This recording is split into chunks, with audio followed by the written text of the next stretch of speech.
नमस्कार दोस्तों, माँ भगवती आप पे दया और अपनी कृपा बनाए रखें और आपको आशीर्वाद देती रहें।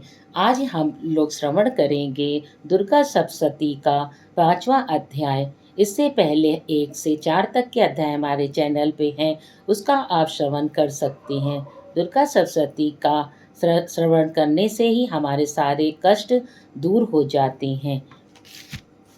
इस उत्तर चरित्र के ऋषि रुद्र देवता महासरस्वती अनुष्टप छंद भीमा शक्ति भ्रामरी बीज सूर्य तत्व तथा सामदेव स्वरूप है। महासरस्वती की प्रसन्नता के लिए उत्तर चरित्र के पाठ में इसके विनियोग का विधान है।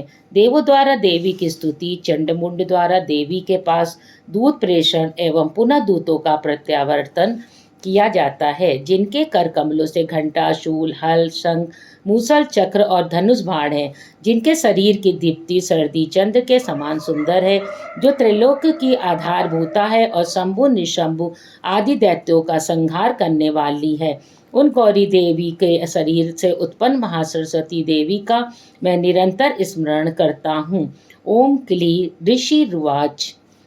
ऋषि ने कहा, प्राचीन काल में शुंभ और निशुंभ नामक दानवों ने अपने बल के पद पर में चूर होकर इंद्र के हाथ में त्रिलोक का राज एवं यज्ञ भाग छीन लिया था, कर अधिकृत कर लिया था।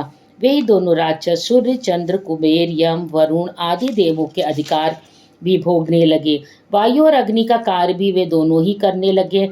उन दोनों दानवों ने सभी देवों को पराजित, अपमानित और राज्यच्युत करके उन्हें स्वर्ग के बाहर खदेड़ दिया। उन दोनों बलशाली असुरों से अपमानित होकर देवताओं ने अपराजिता देवी का स्मरण किया। उन लोगों ने सोचा कि जगदम्बा ने हम लोगों को प्रसन्न होकर वर प्रदान किया था कि संकटापन्न स्थिति में तुम्हारे स्मरण से मैं तुम्हें संकट मुक्त कर दूंगी। ऐसा निश्चय करके देवता लोग गिरिराज हिमालय पर्वत पर जाकर भगवती विष्णु माया की स्तुति करने लगे।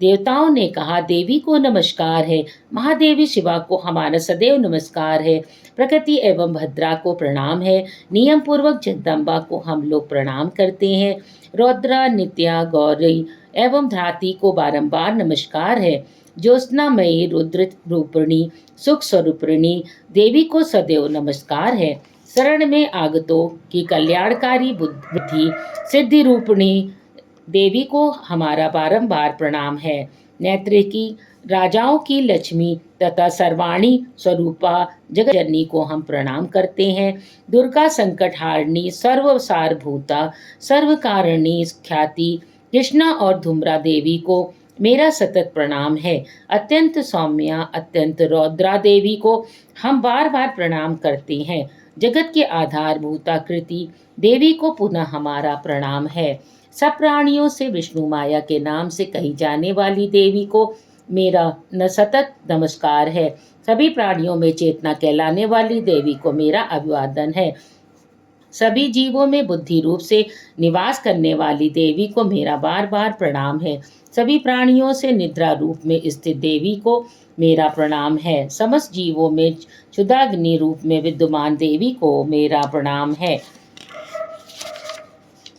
सभी जीवों में छाया रूप में स्थित, सभी प्राणियों में शक्ति रूप में स्थित, सभी जीवों में तृष्णा रूप में स्थित, सभी जीवों में क्षमा रूप में विद्यमान देवी को मेरा पुनः प्रणाम है, जो देवी सभी जीवों में जाति रूप में स्थित है, लज्जा रूप में स्थित तथा शांति रूप में स्थित है, उन देवी को मेरा बारंबार अभिवादन है, सभी प्राणियों में श्रद्धा रूप से तथा कांति रूप से स्थित देवी को मेरा नमस्कार है, जो सभी जीवों में लक्ष्मी रूप तथा वृत्त रूप में से विद्यमान है, उन देवी को मैं पुनः पुनः प्रणाम करता हूँ, सभी जीवों में स्मृति रूप से वर्तमान देवी को मेरा बार बार प्रणाम है, जिन देवी को सभी जीवों में दया तुष्टि रूप में स्थिति और उन देवी को मेरा प्रणाम है, जो देवी सभी प्राणियों में मात्र और भ्रांति रूप से विद्यमान है, उन्हें मेरा बार बार नमस्कार है, जो देवी समस्त जीवों के इंद्रिय वर्ग की स्वामिनी है तथा सभी प्राणियों में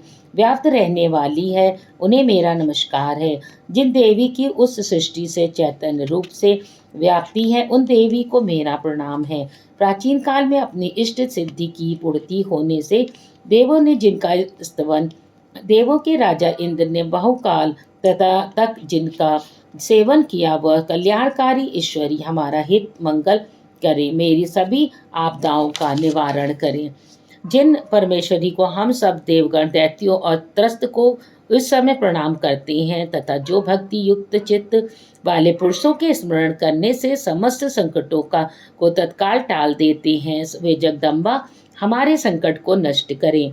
हे राजन, देवताओं के इस स्तुति पाठ के समय गंगा स्नानार्थ वहां श्री पार्वती देवी आई हुई थी। उन सुंदर भ्रगुटी वाली भगत भगवती पार्वती ने देवताओं से प्रश्न किया, आप लोग यहाँ किसकी स्तुति कर रहे हैं? तब उन्हीं के शरीर कोश से उत्पन्न हुई शिवा देवी ने कहा, युद्ध में निशुंभ दैत्य से पराजित होकर दासुंभ से अपमानित होकर ये समस्त देवता मेरी ही स्तुति कर रहे हैं। पार्वती जी के शरीर कोश में अंबिका देवी की उत्पत्ति हुई थी, इसलिए वे ये त्रिलोक में कौशिकी नाम से संबोधित की जाती हैं। कौशिकी की उत्पत्ति के बाद पार्वती देवी का शरीर काले रंग से परिवर्तित हो गया। एतदर्थ वे हिमालय पर रहने वाली कालिका देवी के नाम से प्रसिद्ध हुई। इसके पश्चात वहां शंभ निशंभ के भृत्य चंड मुंड ने आकर परम मनोमुग्धधारी रूप काली अंबिका देवी को देखा। देवी को देखकर वे शुभ दानों के पास जाकर बोले, महाराज, हमने हिमालय पर एक अत्यंत रूपवती स्त्री देखी है, जिसकी कांति से हिमालय उल्लासित हो रहा है। वैसा अनिद्य रूप कभी किसी ने नहीं देखा होगा। हे असुर राधापी, आप पता लगाइए कि वह कौन है, उसे ग्रहण कर लीजिए। उस स्त्री रत्न के समस्त अंग बहुत ही कमनीय हैं और वह अपने अंगों की आभा से समस्त दिशाओं को अलौकिक कर रही है। हे दैत्यराज, अभी तक वह हिमालय पर ही वर्तमान है और आप उसे चलकर देख सकते हैं। हे प्रभु, इस समय आपके गृह में संसार के सभी रत्न, घोड़े, हाथी आदि शोभित हो रहे हैं। हाथियों से एरावत, वृक्षों में परिजात और घोड़ों में उच्च श्रवा को तो आपने ही इंद्र से छीन लिया है। हंसों से जूता और ब्रह्मा जी का यह रत्न जड़ित अद्भुत विमान अब आपके यहाँ है। महापद्य नामक कुबेर की निधि छीनकर आपने हस्तगत कर लिया है। केसरों से सुशोभित किंज किलकिनी नाम की माला समुद्र ने आपको अर्पित कर दी है, जिसके कमल कभी भी नहीं कुमलाते और सदा हरे भरे रहते हैं। सोना बरसाने वाला वरुण देव का छत्र भी आपके घर से शोभित हो रहा है तथा प्रजापति का यह उत्तम रथ भी आपके पास उपलब्ध है। हे दैत्येश्वर, मृत्यु की उत्क्रांतिता नामक शक्ति भी आपने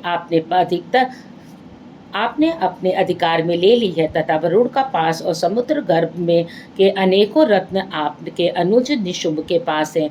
अग्नि ने स्वतः शुद्ध किए वे 2 वस्त्र आपको अर्पित किए हैं। हे दैत्यराज, इस प्रकार आपने सप्रसिद्ध रत्नों का संग्रह कर लिया है, फिर यह स्त्रियों में रत्नमयी देवी को आपने क्यों छोड़ रखा है? इसे भी आप अपने अधिकार में कर लीजिए। ऋषि ने कहा कि चंड मुंड के मुख से ऐसी बातें सुनकर शंभु ने अपना महादैत्य सुग्री को दूध बनाकर देवी के पास संदेश कहलाने के लिए भेजा। उस दैत्य से ने कहा कि तुम उसे बातों में बहलाकर मेरे पास अति शीघ्र लाने का प्रयत्न करना। वह दूध पर्वत के उस मनोरम भाग में गया जहाँ देवी विराजमान थी। उससे वह उस दैत्य ने मधुर वाणी में कहना प्रारंभ किया।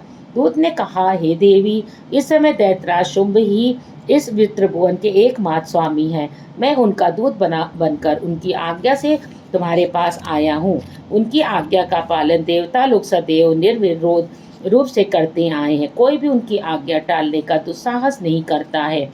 उन्होंने समस्त देवों पर विजय प्राप्त की है। तुम्हारे लिए जो संदेश है उसे दत्त चित्त होकर सुनो। समस्त विश्व में मेरे अधीनस्थ देवता भी मेरी आज्ञा का पालन करते हैं। संपूर्ण यज्ञांशों को मैं ही भिन्न भिन्न रूप में ग्रहण करता हूँ। तीनों लोकों के श्रेष्ठतम रत्न सभी मेरे अधिकार में हैं और देवराज इंद्र का वाहन श्रेष्ठ रत्न ऐरावत नाम का हाथी मेरे पास है। क्षीर सागर के मंथन काल में उत्पन्न अष्टरथ उच्च श्रवा का सब देवताओं ने मुझे अर्पित कर दिया है। हे सुंदरी, इन पदार्थों के अतिरिक्त और भी जितने अमूल्य रत्न या पदार्थ देवों, गंधर्वों या नागों के अधिकार में थे, वे सब अब मेरे पास उपलब्ध हैं। हे देवी, हम लोग तुम्हें स्त्रियों में रत्न मानते हैं। एतयो, तुम हमारे पास आओ, क्योंकि उन अधिकृत रत्नों का उपयोग करने वाला एकमात्र मैं ही हूँ। हे चंचल चितवन वाली सुंदरी, तुम मेरे और मेरे भाई महापराक्रमी निशुंभ के पास रहकर दुर्लभ शुभों का उपभोग करो, क्योंकि तुम रत्न स्वरूपिणी हो। मेरा वर्ण करके तुम अतुल संपत्ति और ऐश्वर्य की उत्तराधिकारी बनोगी। अपनी बुद्धि से ऐसा विचार कर तुम मेरी पत्नी बनना स्वीकार करो। ऋषि ने कहा। दूत के मुख से ऐसी उक्ति सुनकर कल्याणमयी भागवती जगदात्री दुर्गा मन में गंभीर भाव में मुस्कुराते हुए उस दूत से कहने लगी। देवी ने उस दूत को संबोधित होते हुए कहा, हे दूत, तुमने जो बात कही वह बिल्कुल सत्य है, उसमें कुछ भी मिथ्या नहीं है। शुंभ तीनों लोकों का इस समय स्वामी है, उसका भाई निशुंभ भी उसी से सदृश पराक्रमशील है, किंतु इस विषय में मैंने पहले जो प्रतिज्ञा ठान ली है, मैं किस प्रकार तोड़ सकती हूँ। मैंने अपनी अल्पज्ञता के कारण जो प्रतिज्ञा कर रखी है, उसे तुम्हें सुनाती हूँ। मेरी प्रतिज्ञा है कि जो भी प्राणी मुझे समर्थ से में पराजित करेगा, जो मेरे अभिमान का खंडन करेगा और जो मेरे ही समान पराक्रमी तथा साहसी होगा, वही मेरा स्वामी बन सकेगा। इसलिए महादैत्य शुंभ या निशुंभ स्वयं ही जब यहाँ आकर मुझे पराजित कर दे, तो मेरा विवाह उनसे हो सकता है। इसमें विलंब करना उचित नहीं है। तब देवी से दूत ने कहा, हे देवी, तुम मेरे सामने ऐसी अभिमानपूर्ण बात न करो। उस ब्राह्मण में ऐसा कौन है जो शुंभ निशुंभ के सामने खड़ा होने का साहस कर सकता है। अन्य निष्कोटि के दैत्यों के सामने भी सारे देवता मिलकर युद्ध में पार नहीं पा सके, फिर तुम अकेली स्त्री होकर क्या कर सकती हो। जिन शुंभ आदि महापराक्रमी दैत्यों के आगे इंद्रादि देवता भी भय के कारण युद्ध विमुख हो गए, उनके सामने तुम अकेली स्त्री होकर कैसे जा सकती हो। एते तुम मेरा ही कहना मानकर शुंभ निशुंभ के पास चलो। ऐसा करने से तुम्हारी महत्ता की रक्षा होगी, अन्यथा जब वे तुम्हारे केस पकड़कर बलपूर्वक घसीटते हुए ले जाएंगे, तब तुम अपनी मर्यादा खो देना पड़ेगा। दूत की बात सुनकर देवी ने उत्तर दिया, तुम्हारा कहना उचित है। शुंभ निशुंभ निसंदेह बलवान और पराक्रमी दैत्य हैं, किंतु मैं क्या करूं। मैंने पहले बिना सोचे समझे ही ऐसी प्रतिज्ञा कर ली है, तो उसे कैसे भंग करूं। अतएव अब तुम वापस लौट जाओ और अपने स्वामी से मेरी कही हुई बातें आदरपूर्वक समझाकर कहो। उसके बाद वे जैसा उचित समझेंगे वैसा करेंगे। 5वां अध्याय समाप्त होता है। हमारे चैनल को आपने अभी तक लाइक और सब्सक्राइब नहीं किया है तो जरूर कर दें। इसी तरह की पौराणिक कथाओं के लिए धन्यवाद।